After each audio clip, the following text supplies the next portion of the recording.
제가 한 주간 동안 묵상한 매일 성경 본문 중에서 한 말씀을 정하는데, 사실은 이 2장의 기생 라합 이야기를 할까 말까 건너뛰고 다른 말씀, 좀 전하기 쉬운 말씀, 이렇게 뭔가 이렇게 딱 손에 쥐어지는 말씀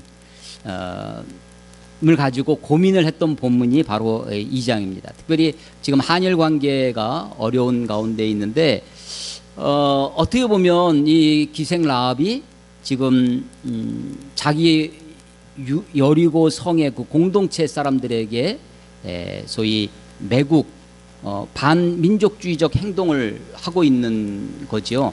또 기생이라고 하는 것도 어떤 분들은, 어떤 학자죠, 신학자들은 이 기생이 아니라, 우리가 생각하는 그런 기생이 아니라 보통 여관집 주인 정도를 얘기하는 것이다 라고 하는 분도 있는데, 여기서의 기생은 프라스티튜트라고 하는 창녀를 이야기하는 것이고요. 창세기 38장에 보면 유다가 자기 며느리와 관계를 해서 아이를 낳는 장면이 있어요. 그 다말, 며느리가 다말인데 그 다말이 창녀로 변장을 합니다. 그래서 시아버지 유다를 유혹을 해서 관계를 하고 거기서 아이를 낳죠. 그때 그 창녀라고 하는 단어와 여기서 기생이라는 단어가 히브리어도 또 동일한 단어가 되고 있고요. 2절에 보면 유숙하다라고 하는 단어가 있는데, 이것도 그냥 단순히 잠을 자다 뭐 이런 정도가 아니라 동침을 위해서 눕는다라는 뜻이 있는, 그래서 이 기생이라고 하는 것이 그야말로 창녀라는 뜻의 이 기생 라합이라는 거죠. 사실은 이 설교 제목도, 오늘 설교 제목 길지 않습니까? 근데 기생 라합과 정탐꾼, 정탐꾼과 기생 라합, 뭘 앞에 써야 좋을까요? 별걸 다 가지고 고민, 별걸 다 가지고 고민을 했었는데, 정탐꾼의 이름이 나옵니까? 안 나오죠. 근데 기생 라합은 나와요. 이 지금 여호수아서는 전체가 24장인데 이 전쟁 이미지가 있죠. 책 전체에 정복의 이미지가 있어요. 땅을 분배하고, 마지막 아주 이 가부장적인 책입니다. 군인, 전쟁, 이런 속에 유일하게 나와 있는 여자 이야기가 라합입니다. 그것도 기생이에요. 이 이야기가, 또 이 정탐의 이야기가 여호수아 전체에 어떤 의미가 있을까? 아니, 여리고를 정탐했다고 하는데 실제로 여리고를 무너뜨리는 장면이 6장에 나옵니다. 지금 2장이고요. 뒤에 우리가 알고 있다시피 여리고성은 어떻게 무너지죠? 성을 13바퀴, 하루에 한 바퀴씩 6일 동안 돌아서 6바퀴, 마지막 날 7째 날은 7바퀴를 돌아서 13바퀴를 돕니다. 그리고 나팔을 불고 외쳤더니 성이 무너졌습니다.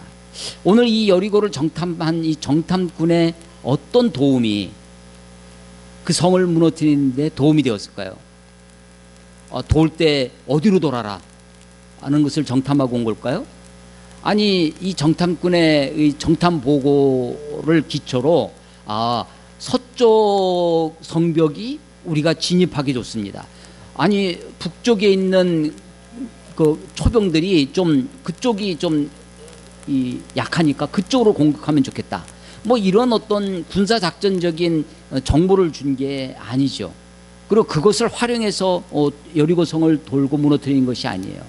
그래서 이 2장에 나와 있는 이 정탐과 또 기생 라합의 이야기가 여호수아서에 혹은 이 성경 전체에 어떤 위치를 점하고 있을까, 어떤 의미가 있을까 이제 고민하게 되었습니다. 마태복음 1장에 보면 예수님의 족보 이야기가 나옵니다. 아브라함과 다윗의 자손 예수 그리스도의 세계라라고 하면서, 아브라함은 이삭을 낳고, 이삭은 야곱을 낳고, 야곱은 유다를 낳고, 유다는 다말에게서 베레스와 세라를 낳고, 이렇게 나오는데 5절에 가면 살몬이라고 하는 사람이, 살몬은 라합에게서 보아스를 낳고, 보아스 기억나시나요? 룻과 결혼한, 그래서 보아스는 루색에서 오벳을 낳고 오벳은 이새를 낳고, 이새가 누구예요? 예, 다윗의 아버지입니다. 그러니까 이 예수님의 족보 가운데 이 기생이 들어와 있어요. 들어와 있고 다윗으로부터 할아버지의 할아버지 뻘. 그래서 할아버지의 할아버지를 우리가 고조 할아버지라고 그러죠. 그러니까 고조 할머니에 해당되는 것입니다. 유대인들은 유대인의 혈통을 굉장히 소중하게 생각하는데, 예수님이 그 아브라함의 자손으로 오셨다라고 하는 것을 마태복음 1장에 이렇게 소개하면서 이 기생 라합을 이야기합니다. 가나안 여인이었죠. 그런데 유다 지파의 유다의 혈통의 가문에 들어옵니다. 거기에 살모는 라합에게서 이제 전승에 의하면, 전승이 전설이라고 표현하지 않는 것은, 전설하면 꼭 전설 따라 삼천리 뭐 이런 게 생각나잖아요. 전해 내려오는 이야기에 의하면 이 정탐꾼 중에 한 명이 바로 이 살몬이었다 라고, 이 라합과 결혼한 이런 이야기가 있지만 성경 어디에도 그 이야기는 없습니다. 그래서 정확한 것은 모르겠고, 여하간 이 기생 라합이 예수님의 조상이 되고 유다 지파의 한 가문에 들어와서 이름을 남기게 되었다라고 하는 것이죠.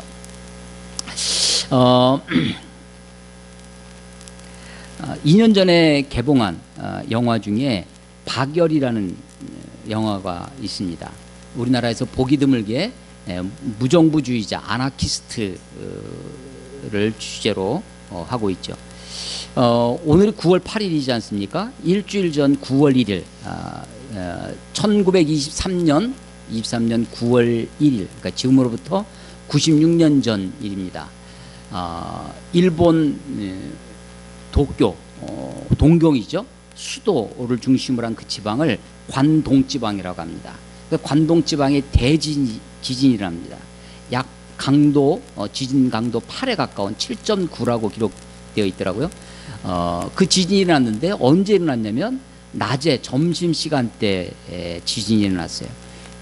그래서 그때 당시에는 다 식사를 어떻게 했냐면 요리를 불을 떼서, 대부분 불을 떼서 식사를 조리하기 때문에 점심시간에 가정들마다 식사를 하려고 불을 피우고 있었는데 지진이 일어났습니다. 도쿄, 동경 시내가 지진도 났지만 불바다가 됐습니다. 대화재가 일어나서 약 340만 명의 지진 이재민이 생겼고요. 죽거나 행방불명이 된 사람이 14만 명에 달하는 아주 큰 지진이 96년 전에 있었습니다. 바로 9월 1일 일이죠. 그 관동 대지진이 일어나니까 이 옛날에 우리 LA에서도 LA 지진이 일어나니까 거기에 폭동이 일어납니다. 그리고 막 슈퍼를 턴다든지 도둑들이 생겨나게 되죠. 민심이 흉흉해지는 거예요. 당연히 일본도 대지진하에 계엄령을 선포합니다. 그리고 이 흉흉한 민심을 잠재울 이 민심이 이렇게 폭발할 수 있는, 어디로 빠져나갈 수 있는 출구가 필요하겠죠. 그래서 일본 사람들이 퍼뜨린 것이 뭐였냐면, 이런 혼란한 가운데 지금 조선인들이 폭동을 일으키고 있다. 조선인들이 우물에다가 독약을 풀리고 있고 하는 소문을 일으킵니다. 그래서 일본인들이 자경단을 조직을 해서 조선 사람을 죽이기 시작해요. 그래서 이 조선 사람들이 일본 말을 배워서 일본 말을 하는 것 중에 어려운 단어가 있다고 그래요. 15N 50전. 예림자매, 15N 50전은 뭐라고 해요? 이게 발음이 아주 어렵답니다. 15N 50전. 그래서 얼굴 외모로 봐서는 일본 사람, 조선 사람이 구별이 잘 안 되는데 붙들고 물어보는 거죠. 15N 50전 해봐. 그래서 못하면 거기서 죽이고 불태우고 그랬다는 거예요. 그때 한국 조선 사람이 몇 명이 죽었냐면 6천 명이 죽습니다. 6천 명. 6천 명 가량의 학살이 도쿄 시내에서 벌어지고 있는 거예요. 그래서 막 그 조선 사람들을 폭동을 일으킬 예비 범법자니까 잡아들이고 감옥에 가고. 그런데 이제 6천 명씩이나 이게 일본 정부에서 생각지 못했던 일들이 막 벌어지고 있으니까 외신들, 외국 기자들이 그것을 이제 보도하기 시작하죠. 그러니까 이걸 잠재우기 위해서 했던 것이 뭐냐면 이 거짓 사건을 일으킵니다. 천황의 황태자를 암살하려고 하는 그 음모가 발견됐다라고 해서 그 암살단으로 지목된 사람이 바로 박열입니다. 박열. 사회주의자, 아나키스트, 무정부주의자였죠. 그 박열이 체포되고 나서 그래서 신문을 받는 가운데 이게 박열이 비밀 결사 조직을 해요. 어떤 조직? 일본 사람들이 조선 사람들 중에 아주 불량한 조선 사람들을 뭐라고 부르냐면 불령선인이라고 불렀습니다. 불량선인이 아니라 불령선인이에요. 령자가 쾌할 령자예요. 발음이 좀 어려운데 유쾌하다 할 때, 상쾌하다 할 때 쾌자 있지 않습니까? 아주 그러니까 령하면 굉장히 좋은 뜻이에요. 근데 불령이야. 상쾌하지 않은 아주 고약한 사람들 할 때 불령이라고 합니다. 근데 조선 사람이 그렇다 해서 조선인, 선인을 붙여서 불령선인, 이게 이제 불량한 조선 사람들. 그래서 이 뭐 만주 이런 데서 불령선인 체포 작전 이런 것도 많이 일어나고 하는데, 이 박열이 비밀 결사 조직이었는데 그 이름이 바로 불령사였습니다. 불령. 그래, 내가 불령인 중에 불령인이 되겠다. 너희들 중에, 조선 사람들 중에 가장 말 안 듣는 조선 사람, 가장 까다로운 조선 사람이 되겠다 라고 하죠. 그래서 이제 이 관동 대지진 때 체포돼서 들어갔는데 이 사람을 천황의 암살범으로 만드는 거예요. 근데 자기는 아무 그게 없는데 보니까 일본이 자기를 이 6천 명의 학살 사건을 다른 쪽으로 돌리려고 하는 것을 이 박열이 압니다. 그래서 자기가 이 천황을 죽이려 했다라고 거짓 진술을 해요. 사건이 진짜 자백도 하고 하니까 사건이 커졌잖아요. 외신들이 막 와서 재판을 취재합니다. 그 재판을 취재할 때 내가 조선을 대표해서 재판을 받으니까 조선인의 사모 관목을 입고 재판을 받겠다라고 하고, 조선말로, 일본말을 잘하는 사람이었지만 조선말로 내가 이 재판을 받을 테니까 통역을 세워라 하고, 내가 조선을 대표해서 재판을 받기 때문에 재판관하고 높이를 똑같이 보통 재판관이 이렇게 위에서 하잖아요. 높이를 똑같이 해라. 그래서 외신 기자들이 많이 관심을 갖고 있는 사건을 그걸 통해서 조선의 상황, 위치, 조선인의 기계를 보여주려고 했던 사람, 이게 박열입니다. 근데 이 박열에게 아주 애인이 하나 있었어요. 가네코 히네코라고 하는 일본인입니다. 이 일본인이 한국에 와서 한 7년 살다가 1919년에 이 3.1운동 그걸 보고 한국인이 얼마나 억압 속에 부당한 대우를 받고 있는지를 보게 됩니다. 그리고 이제 일본에 갔는데 이런 일들이 왜 벌어지나, 이 가네코 히데코라고 하는 이 일본 여자가 이것은 일본의 제국주의와 천황 제도 때문에 그렇다. 이거를 타파할 수 있는 길은 무정부주의, 아나키스트가 되는 길이다.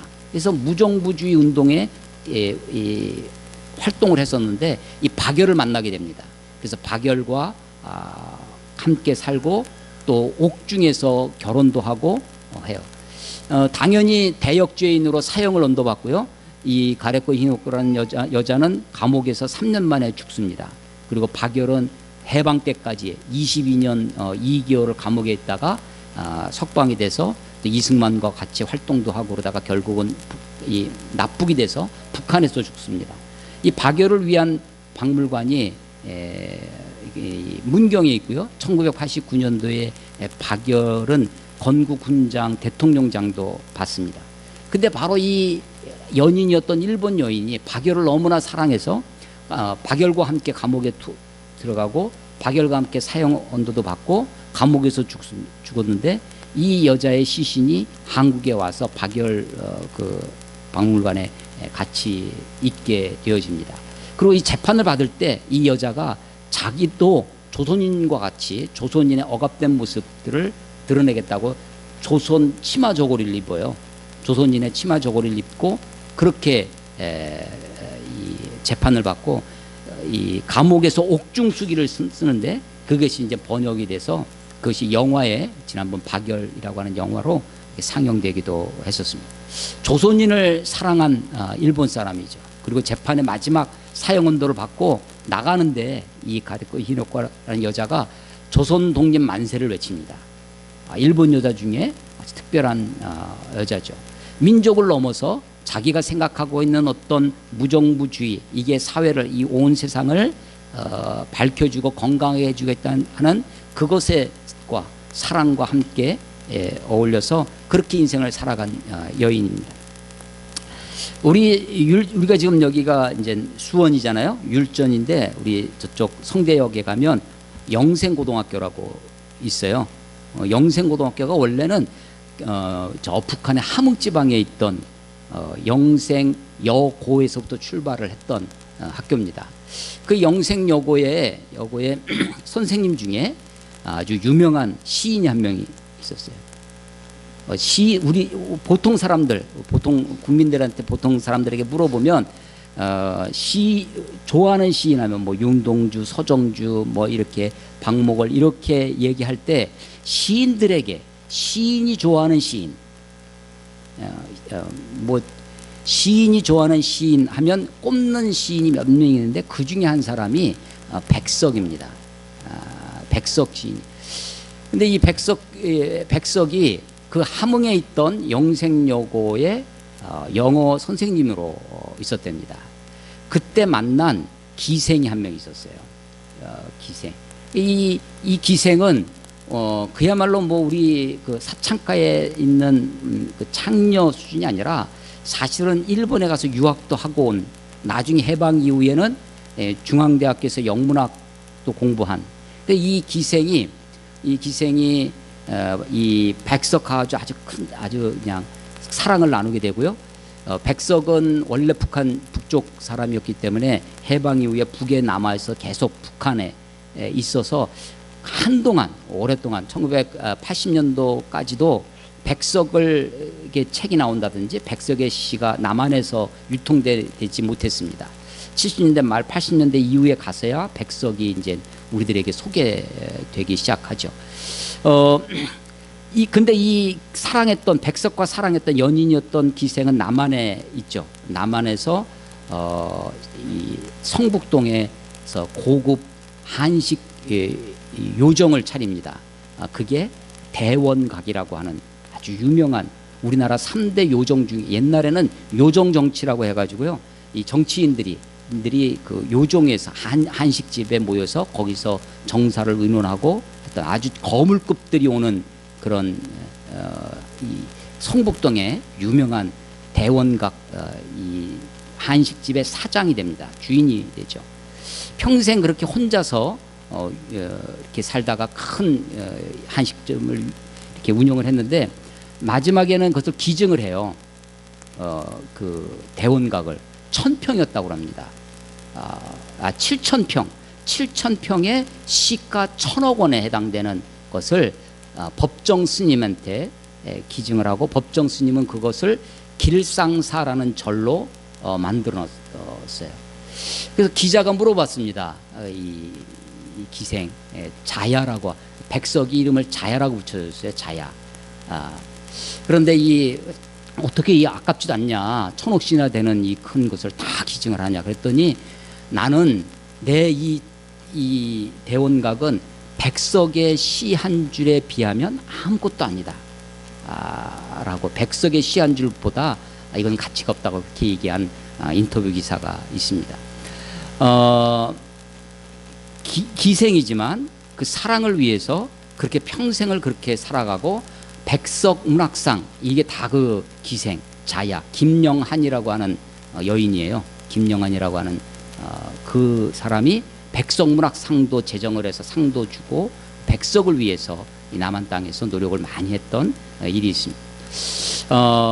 제가 오늘 이 장, 이 기생 라합과 정탐꾼 이 이야기를 말씀을 묵상하면서 아까도 말씀드렸다시피 과연 민족주의에서 어떻게 되면 반민족적 행위를 하는 이 기생이 어떻게 성경에서 또 이 정탐의 내용이 여리고 성을 무찌르는데 아주 군사적으로 요긴하게 사용되어지는 것도 아닌데 이 말씀이 여기에 기록되어 있을까? 하나님은 이 본문에서 우리들에게 무엇을 말씀하시는가? 성경을 읽을 때요, 성경을 읽을 때 나에게 무엇을 하라고 하시는 것도 있죠. 나에게 행동을 요구하시는. 그런데 어떤 말씀은 내 생각을 바꾸어주는, 내가 꼭 어떤 실천적인 것을 교훈을 받지 않더라도 어떤 본문에서 하나님은 이런 분이시구나, 하나님은 이렇게 일하시는 분이구나, 하나님은 이렇게 역사를 이끌어 가시는구나, 하나님이 어떤 분인지를 알아가는 것, 그 하나님이 어떤 분인지를 우리에게 소개해주고 알려주시는 것, 또 그것을 아는 것이 우리에게 굉장히 중요한 일이라고 생각되어집니다. 오늘 2장 1절에 보면 눈의 아들 여호수아가 시딤에서 두 사람을 정탐꾼으로 보내매 이르되 가서 그 땅과 여리고를 엿보라 하매 그들이 가서 라합이라는 기생의 집에 들어가 거기서 유숙하더니 1절에 아주 중요한 정보가 많이 나옵니다. 여호수아, 시딤, 두 정탐꾼, 정탐해야 할 여리고, 그리고 기생 라합의 집, 이런 1절의 정보가 휙 지나가죠. 이렇게 많은 정보를 빨리 이야기하는 것은 이건 배경이죠. 중요한 내용은 주로 대화를 통해서 우리들에게, 중요한 부분은 좀 이야기가 늘어집니다. 성경에 읽는 요령 중에 하나죠. 하나님의 이 초점이 어디 있냐? 좀 이 템포가 느려지고 길어지고 대화가 있으면 여기에 중점이 있죠. 앞에 배경이. 근데 이 배경이지만 우리에게 중요한 정보를 줍니다. 시딤이라고 하는 장소가 있는데요, 요단강 동편입니다. 여리고 맞은편이에요. 여기에서 두 정탐꾼을 보냈다는 겁니다. 정탐꾼 하면 우리가 뭐가 생각나냐면 사실은 가데스 바네아에서 민수기 13장 14장에 나와 있는 12정탐꾼이 있습니다. 그 12정탐꾼 중에 한 명이 바로 여호수아였어요. 그런데 아니, 그 정탐꾼으로 갔다 왔던 사람이 이번에는 어떻게 하냐면 두 사람만 보냅니다. 왜 두 사람만 보낼까요? 정탐을 왜 보낼까요?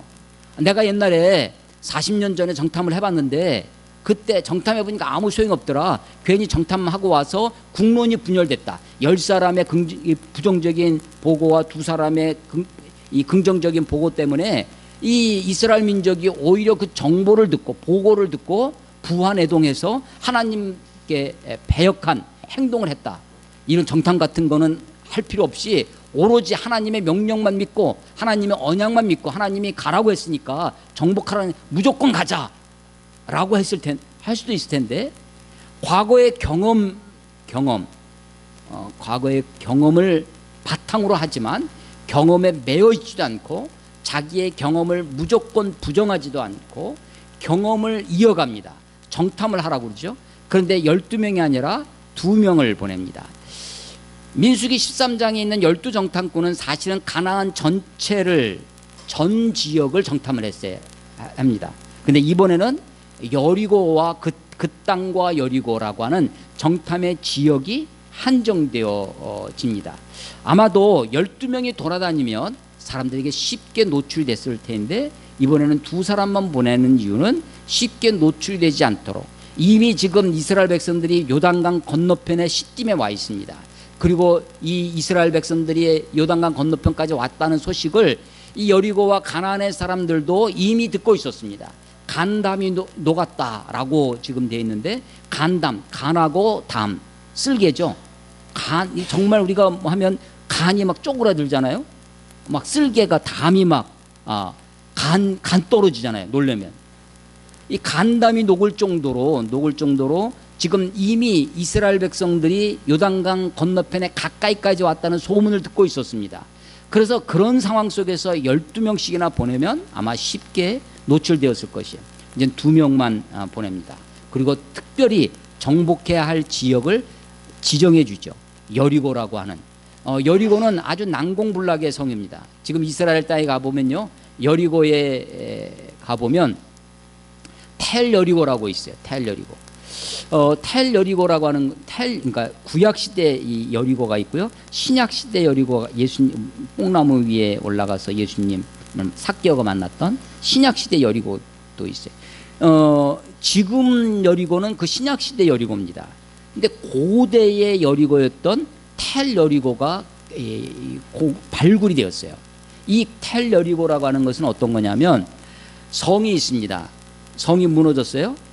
왜 거기다 성을 짓냐면 방어하기 좋으니까 성을 쌓습니다. 성은 지키기 위해서 쌓는 거니까 방어가 주 목적이죠.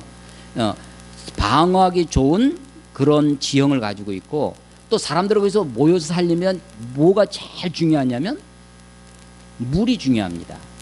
그래서 식수가 있는, 우물이 있는 곳에 성을 쌓죠. 그 성을 무너뜨렸어요. 그래서 그 성을 무너뜨린 정복자가 새로운 곳에 성을 쌓는 것이 아니라 그 무너진 성을 그대로 쌓아놓고 거기다 또 쌓습니다. 다음번 정복자가 오죠. 이걸 또 무너뜨려요. 그리고 또 위에 쌓아요. 그러면 성이 어떻게 되냐면 점점점 높아지죠. 그래서 저기 서산에 가면 읍성이라는 것입니다. 서산 햄이 읍성이라고 해요. 읍성은 산성이 아니에요. 산성. 남한 산성의 읍의 평지에 성을 쌓습니다. 그러니까 일본 왜구가 쳐들어오면 해안으로 들어오면 평지로 들어오잖아요. 그걸 막기 위해서 평상시에는 성 밖에 살다가 적이 쳐들어오면 읍성으로 들어오고, 거기 그러니까 평지에 있는 성이 읍성이에요. 뭐 순천에도 유명한 성읍 낙산 읍성인가 있고요. 이런 읍성이 우리나라에 몇 개 남아 있죠. 그런 성이었는데 점점점 올라가죠. 그래서 구릉이 됩니다. 몇천 년 지나면 그것이 산처럼 되어 있어요. 그냥 언덕이죠.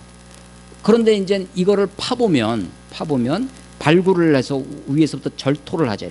이렇게 절토를 하면 절토를 하고 이쪽 편에서 이쪽 편의 이 지형을 보면, 지지를 보면 마치 우리 지질학 시간에 맨 밑에 고생대, 중생대 땅이 이렇게 지층이 보인다고 그러지 않습니까?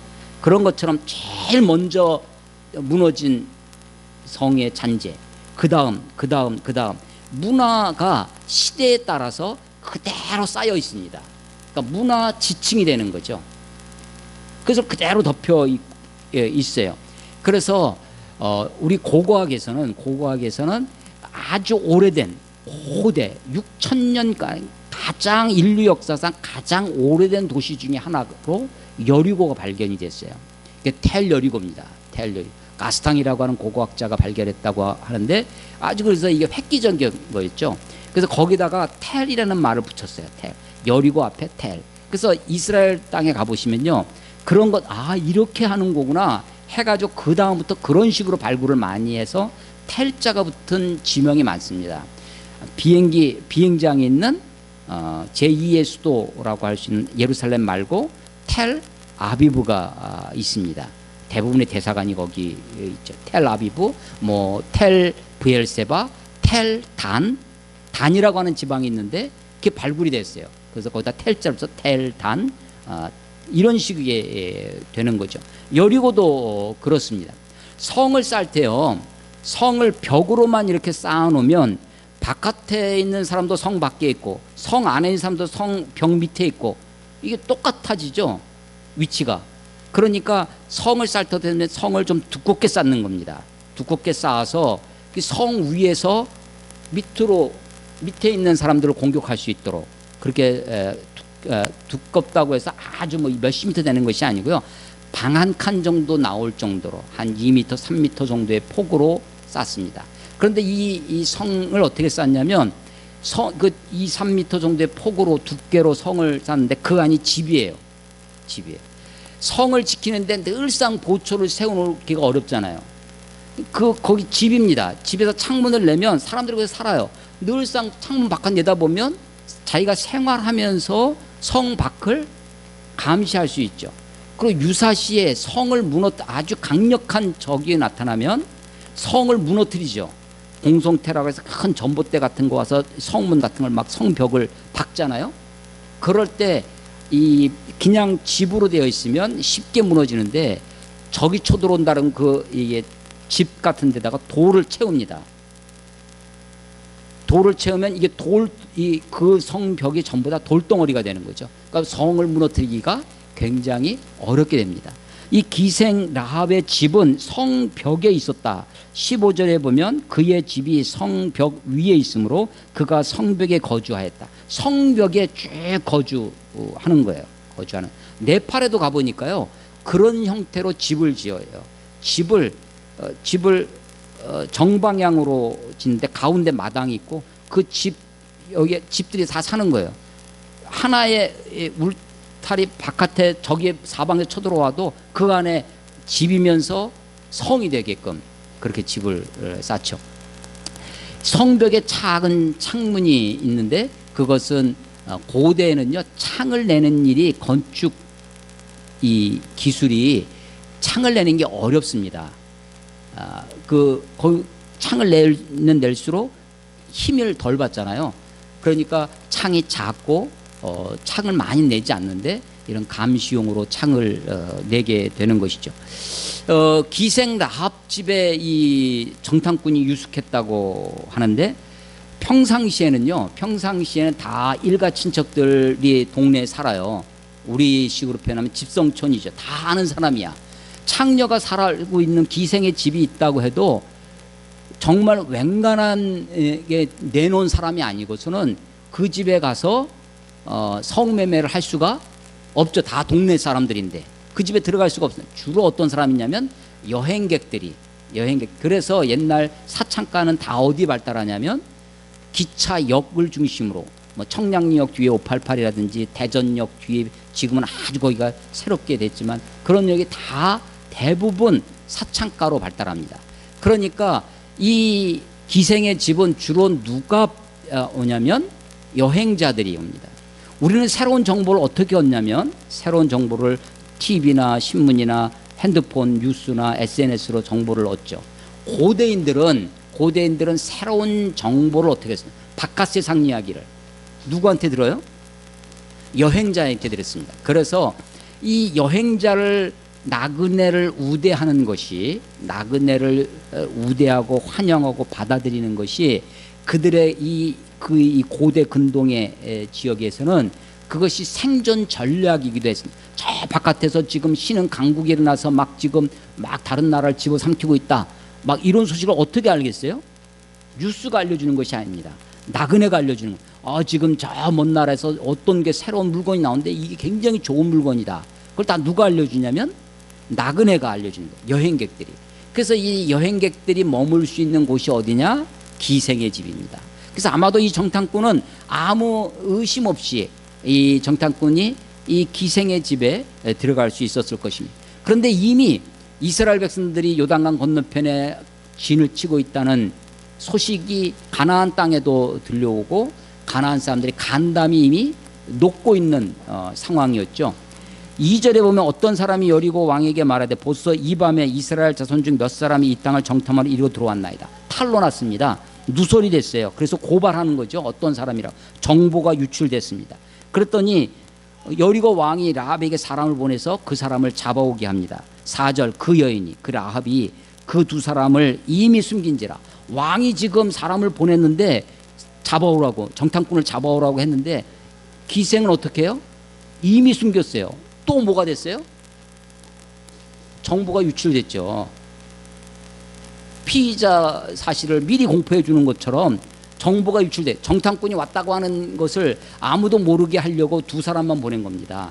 아무도 모르게 자연스럽게 가려고 기생의 집에 들어가고 나그네처럼 하는데도 지금 이스라엘 자손 중에 정탐꾼이 왔다라는 소식이 정보가 왕에게 들어가고 왕이 그놈들 잡아와라 했는데 그 소식도 지금 이미 라합도 알아서 이미 숨겼습니다. 이 라합이 어떤 사람인가? 이 라합이요 미리 숨겼어요. 미리 숨겼으니까 이 사람은 정보력이 있는 사람입니다. 청문회를 보니까요, 국회의원들이 정보력이 대단합니다. 어디서 그런 걸 알았는지 이 기생 라합은 이미 다 알고 있어요. 그래서 숨깁니다. 그리고 굉장히 대담합니다. 자기 집 지붕 위에 3대 아마라고 하는 그 3대, 우리식으로 하면 3배입니다. 이런 거기서 감춰놓고서는 그 사람 오긴 왔는데 이미 갔는데 지금 밤이에요. 벌써 해질녘에 성문이, 고대 성은요 밤에는 절대 문을 안 열었어요. 무슨 일이 있어도. 그러니까 뭐 막 두들겨서 문 열어주는 예가 없어요. 그 다음날 문 열어줄 때, 성문이 열릴 때까지 성 밖에서 유숙을 해야 됩니다. 그러니까 이미 성이 어둑어둑해질 때 이미 갔다. 아주 태연하게 대담하게 연기력이 짱입니다. 이 라합이 그 담대함 볼 수 있죠. 그래서 빨리 가면 잡을 수 있을 거다. 쫓아가라 했더니 막 쫓아나가고 성문이 닫힙니다. 그리고 나서 자기 지붕 위로 올라가 가지고 그 정탐꾼에게 이야기를 하는 거죠. 8절에 보면 또 그들이 눕기 전에 라합이 지붕에 올라가서 그들에게 말하되 여호와께서 이 땅을 너희에게 주신 줄을 내가 아노라. 라합이 이 땅을 너희에게 줬다는 것을 안다는 거예요. 우리가 너희를 심히 두려워하고 이 땅 주민들이 다 너희 앞에서 간담이 농나니 이는 너희가 애굽에서 나올 때 여호와께서 너희 앞에서 홍해 물을 마시게 한 일과 마르게 하신 일과 너희가 요단 저편에 있는 아모리 사람의 두 왕 시온과 옥에게 행한 일 곧 그들을 전멸시킨 일을 우리가 들었음이니라. 두 가지를 들었다 얘기합니다. 소식이 들려왔는데 홍해를 마르게 해서 홍해를 건너온 일, 그리고 들어와서 광야에서 아모리, 거기 보통 아모리 땅이라고 하는데요. 거기에 두 왕 시온과 옥 이런 두 왕을 무찌른 일, 그 소식을 들었다는 거예요. 사실은 광야에서 그 일만 있었던 것이 아닙니다. 반석이 깨져서 거기서 물이 솟은 일도 있고요. 40년 동안 광야에서 하늘에서 만나가 내려와서 그들이 먹고 사는 일도 사실은 대단한 일이죠. 기적 같은 일이에요. 아니 우리가 네 식구 지리산 가서 일주일 살고 온다 생각하면요, 그거 준비하는 것도 대단할 것입니다. 아무 저기도 없이 우리가 어디 가가지고 산에 가서 한 달 있다 온다. 요즘 뭐 자연인 이런 프로 있던데 쉬운 게 아니죠. 그것도 200만 명, 남자만 60만 명이어서 200만 명이 광야에서 40년 동안 40일도 아니고 4일도 아니고 40년 동안 그들을 먹이시고 인도하신 하나님, 그들이 광야에서 그 물 없는 곳에서 반석에서 물이 나게 하신 그 하나님의 수많은 이야기가 있는데 그 많은 일 중에 두 가지를 들었다는 거예요. 두 가지. 뭐 홍해를 마르게 하신 일, 그리고 시온과 옥 두 왕을 무찌르신 일. 그 이야기를 듣고도 간담이 녹았다는 것입니다. 아니 하나님에 대해서 우리가 많은 것을 알아야 하나님 앞에 우리가 믿음으로 하는 것이 아닙니다. 내가 알고 있는 몇 가지 하나님에 대한 사실, 그 앞에 믿음으로 반응할 때 하나님은 그것을 기억하십니다. 히브리서 11장 31절에 보면 믿음으로 기생 라합은 정탐꾼을 평안히 영접함으로 순종하지 아니한 자와 함께 멸망하지 아니하였도다. 믿음으로 기생 라합은, 재밌는 건요, 히브리서 11장에 믿음으로 아브라함은 믿음으로, 이삭은 믿음으로, 야곱은 믿음으로, 모세는 믿음으로, 여호수아는 믿음으로, 기생 라합, 이렇게 나오면 좋을 거 아니에요? 믿음으로 모세까지 나옵니다. 그 다음에 누가 나와야 되겠어요? 믿음으로 여호수아가 나와야 되겠죠. 그런데 히브리서 11장에 여호수아 이름은 없습니다. 그런데 누구 이름은 나와요? 라합 이야기는 나와요. 라합은 기생 라합 이야기. 그는 믿음으로 정탐꾼들을 평안히 영접했다는 것입니다. 그리고 순종하지 않은 자들과 함께 멸망하지 않았다는 거예요. 여리고성에 멸망한 사람들이 있어요. 이 사람들 왜 멸망했다는 거예요? 순종하지 않아서. 뭘 순종하지 않은 거예요? 이미 그들이 들은 하나님의 역사 이야기가 있습니다. 그들은 많은 이야기 중에서 홍해를 마르게 하신 일과 시온과 옥을 무찌른 그 일만 들었는데, 그것을 듣고도, 그 이야기를 듣고도 하나님의 명령을 받았다는 거예요. 무슨 명령? 이 땅은 하나님의 약속하신 땅이다. 저들을 맞이하고 저들과 함께 살아라 라고 하는 것이었는데 그들은 거기에 순종하지 않고 끝까지 저항을 해서 죽게 됐다라고 하는 거죠. 순종하지 아니하는 자들과 함께 멸망하지 않은 사람, 이게 믿음의 여인 기생 라합이라고 하는 것이죠. 라합이 반민족적 매국노처럼 보입니다. 자기 여리고 성 사람들을 배반한 것처럼 보여요. 오늘 설교 제목이 목숨을 건 믿음의 모험인데, 기생 이 라합 쪽에서 만약에 들통이 나면 기생 자기 여리고 왕한테 자기와 함께 하는 그 가족이 모두 아마 죽임을 당했을 것입니다. 그러니까 목숨을 건 일을 하고 있는 거예요. 이것은 그러니까 믿음은요, 어떤 의미에서 모험입니다. 믿음은. 그래서 믿음은요, 이 라합이 자기가 알고 있는 전에 들은 하나님의 역사, 그것 앞에 모험을 하고 있는 거예요. 목숨을 걸고. 설교 제목에 목숨을 건 믿음의 모험과 우리의 구원. 우리의 구원. 처음에는요, 그냥 구원이었어요. 아니, 사실은 목숨을 건 믿음과 구원이었는데, 믿음의 모험, 그리고 우리의 구원, 우리의라는 말을 덧붙였어요. 왜 제가 우리의라는 것을 강조하려고 했던 거예요? 뭘 뛰어넘으려고 하냐면, 우리는 구원은요, 나의 구원이라고 생각합니다. 내 구원. 구원을 굉장히 개인적으로 생각해요. 그런데 기생 라합은요, 라합뿐만 아니라 그의 집안을 구원합니다. 집안의 목숨을 걸고 하는 거예요. 정탐꾼도 사실은 여호수아의 명령을 받고 순종해서 정탐을 왔지만 여행 온 게 아닙니다. 산보 온 것이 아니에요.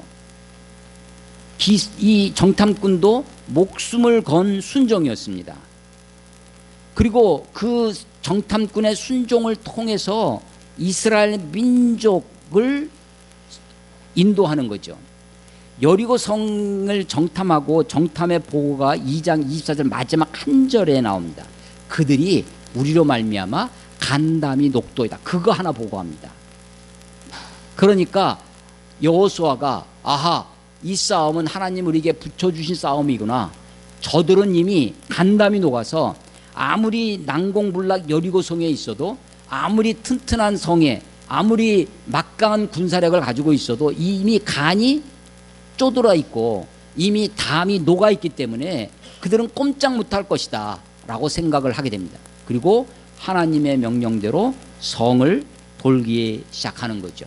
사실은 성을 돈다고 하는 것은 군사적으로는 굉장히 취약한 행동이죠. 어리석은 행동입니다. 그것도 율법을 담은 언약궤를 메고 제사장이 맨 앞에 서서 그냥 성을 도는 거예요. 여러분, 이 성을 돌 때 주의사항이 하나 있었습니다. 그게 뭐였냐면 말하지 말라는 거예요. 말하지 말고 입 열지 말고 묵묵히 돌아라. 묵묵히 돌아라. 저는 이것을 하나님의 언론 통제, 우리가 언론 통제하면 아니 지금 언론 통제하는 것입니까? 막 하잖아요. 근데 하나님도 언론 통제를 했어요.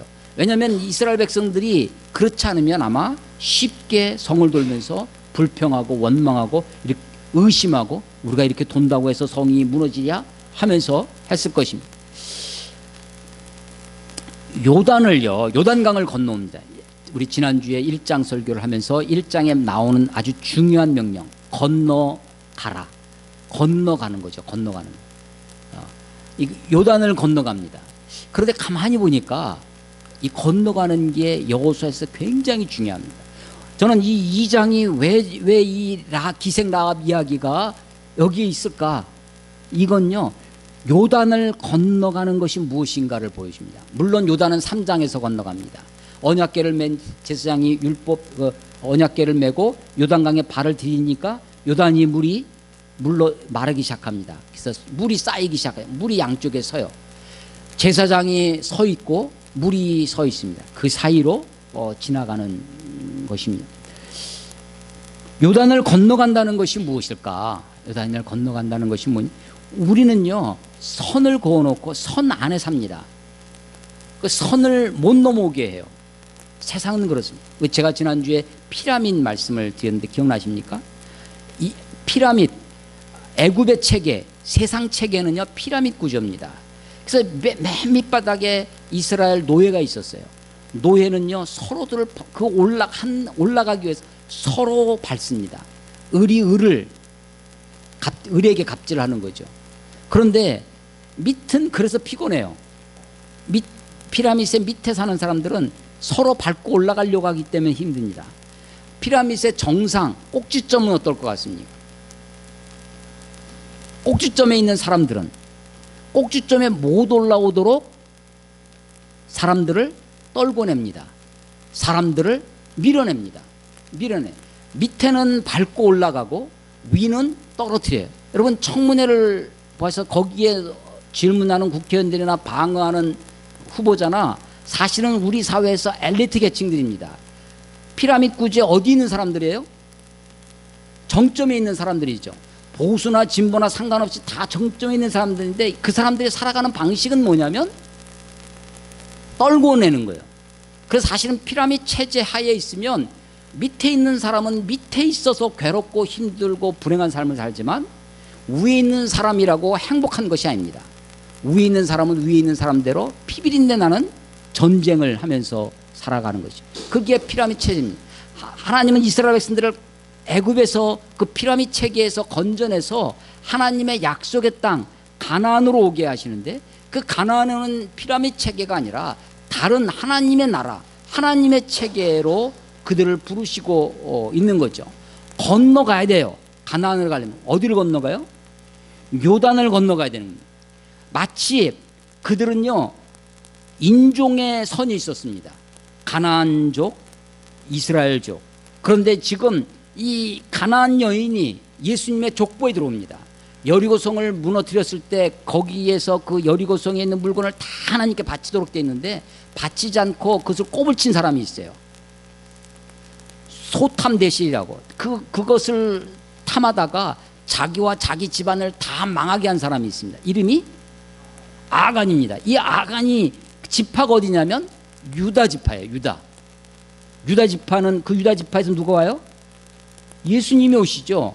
예수님의 지파예요. 그런데 유다 지파에 있던 아간과 그의 집안은 그 여리고성 무너지고 그 집안도 다 망했습니다. 다 죽고 다 불태워지고 다 돌질해서 돌무대기에 쌓입니다.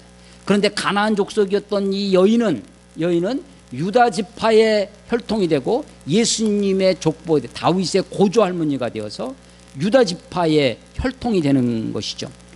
인종이라고 하는 선이 있습니다. 뿐만 아니라 성별이라고 하는 선이 있어요. 이 성경은 기본적으로 히브리 문화권에 있는데 그래서 이 가부장적이에요. 아브라함이 이삭을 낳고 아니 사실은 사라가 낳았죠. 그런데 아브라함이 이삭을 낳았다고 얘기를 하는 거예요. 가부장적인 문화가 있습니다. 여자들은 숫자에도 들어가지 않아서 5,000명 하면 5,000명을 먹이셨다고 5,000명이 남자 어른만 5,000명이었다는 거예요. 그런 문화 속인데 이 여인 이야기가 들어와 있습니다. 정탐꾼은 목숨을 걸고 정탐하고 왔던 정탐꾼의 이름은 기록하지 않는데 이 기생 라합의 이름은 여기에 자랑스럽게 기록하고 있다는 것입니다. 직업이라고 하는 선도 있습니다. 우리는 직업으로 그 사람을 평가합니다. 직업으로 선을 나눠요. 그런데 이 요단을 건너가기 전에 이 2장에서 성경은 지금 성경을 기록한 이 예언 이걸 히브리 사람들은 우리는 역사서로 보고 있지만 히브리인들은 이 여호수아서를 예언서로 봅니다. 전기 예언서예요. 전기 예언서. 전기 예언서의 첫 번째 책에 등장하는 여인 이야기입니다. 직업이라고 하는 기생이라고 하는 그 선을 넘어갑니다. 여자라고 하는 그 선을 넘어가고 가나안 족속이라고 하는 그 선을 넘어가서 그 여자가 하나님의 나라에 하나님의 구원의 역사, 우리는 그것을 줄여서 구원사라고 이야기를 하는데 하나님의 구원사의 중요한 부분을 지금 맡고 있는 것입니다. 예수 그리스도가 메시아가 이 땅에 오시게 된 메시아 라인을 우리에게 소개해주고 있습니다. 하나님은 이 성경은 우리들에게 어쩌면 여리고성을 무너뜨리는데 굳이 필요 없을 것 같은 이야기를 우리들로 하여금 읽게 하고 있습니다. 하나님이 어떻게 이 역사를 이끌어 오시고 역사 가운데 주인이 되시는지 우리는 이 성경을 통해서 보게 되어집니다. 우리도 한 시점을 살아가요. 순간순간 우리에게 도전이 옵니다. 순간순간 우리가 선택하며 살아갑니다. 우리는 우리 식대로 선을 그어서 내 손에 들어오는 안에 있는 것을 지키려고 보수하려고 하고, 남들을 짓밟고 올라가든지 남들을 밀어내는지 하는 그런 약육강식의 세상 속에, 정글과 같은 세상 속에 우리가 살아갑니다. 근데 하나님은 우리들에게 자꾸만 선을 넘어가라고 말씀하세요. 하나님의 약속의 땅은 어디 있는지, 하나님의 나라는 어떤 세상인지 성경을 읽으면서 우리가 그 세상을 꿈꿔봤으면 좋겠습니다. 그런데 우리가 너무나 이것을 문자적으로 읽어서 소위 정탐, 우리가 선교하면 정탐여행 이런 말을 많이 붙입니다. 땅밟기, 그것이 어떻게 더 나아가서 진해서 한 청년 기독단체의 청년들이 조계종을 찾아갑니다. 땅을 밟는다는 거예요. 실제로 있는 일이었습니다. 조계종에 가가지고 이 중놈들은 다 물러가라 하고 소리치고 거기서 막 대적기도 하고 하는 거예요. 그 조계종 안에서 여리고 시성이 무너지듯이 무너져라고 외치고 하는 겁니다. 한동안 옛날 한 20년 전에는 단군 신상 세우는 운동이 막 생겨서 초등학교 막 운동장에 단군, 그거를 새벽에 가가지고 단군 신상을 목을 칩니다. 목을 부러뜨려요. 동국대 불상 앞에 가서 빨간들 아까 칙 하면 페인트 나오는 거 있잖아요. 그걸로 큰 불상에다가 빨간색으로 가서 십자가를 탁 그리고 옵니다. 영웅적인 행동이라고 생각하는 거죠. 그리고 다 진멸해라. 여러분 여리고 성에 보면 진멸하 헤렘이라고 하는데요. 이 헤렘 문화가 있습니다. 다 진멸하라. 그냥 인류 문화로 보면 그것은 학살에 가깝습니다. 그런데 성경을 가만 보면 진멸하라고 했는데요. 진멸했다고 하는데 그 뒤에는 살아남아 있어요. 여러분 여리고 이 여호수아서도 보시면요, 진멸하라, 진멸했어요. 근데 그 진멸의 의미가 뭔가, 그 뒤에 보면 여전히 가나안 땅에 살아 있습니다. 사사기를 읽어보시면요, 사사기에 바로 여호수아 사사기잖아요. 여호수아가 죽은 다음에 그 시대에 보면 가나안 족속들이 함께 그 안에 있습니다. 그래서 하나님이 우리들에게 진멸하라고 하는, 정복하라고 하는 의미가 무엇인지 우리가 생각하게 되어집니다. 이 당시에는요, 민족의 개념, 국가의 개념, 여러분 국가의 개념은 근대 이후에 우리에게 생긴 것입니다. 아직 민족 개념도 생겨나기 이전입니다. 가나안에 살고 있던 이 사람들이나 이스라엘 민족이나 아마도 대화가 됐을 것입니다. 정탐꾼이 가는데 말 한마디 할 줄 못하면 정탐꾼 할 수 없었겠죠.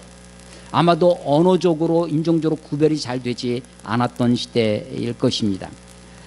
하나님은 우리들에게 하나님은 어떤 모습을 보여주시냐면, 하나님은 차별하지 않는 분입니다. 하나님은 나는 외모로 보지 아니하시나니, 하나님은 외모로 보지 않는, 그 외모로 보지 않는다. 그 외모가 어떤 거냐면, 하나님은